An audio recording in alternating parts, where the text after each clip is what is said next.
Hi, this is Tanma here. I have made an interface of a restaurant where we can order some food. So this is the interface. If I want to order some food, I have to click on add to cart.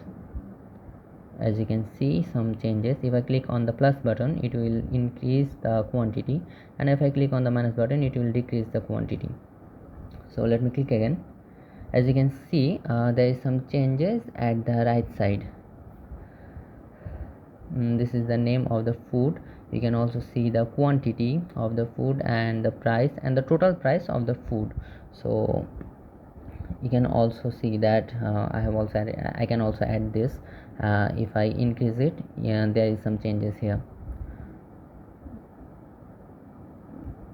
So the total amount of this food is here. Now I will add some more food.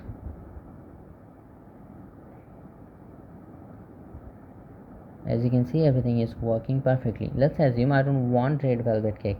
So to do that, I will click here and it will disappear. I can do this here also. Now let's assume I want these three food. So to confirm the order, I will click on order confirm.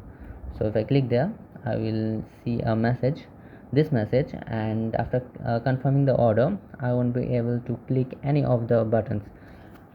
I can only click on those buttons only when if I reload it. So I'm going to reload it again. Here we go, and as you can see, everything has fallen into its places. So now I will show you my codes. Let's go. This is my HTML code, and after that I will show you my CSS code and finally JavaScript. I'm not wasting so much time here because I'm going to give you my GitHub account link, so from there you can access my code easily. So this is JavaScript. Thank you so much for watching the video.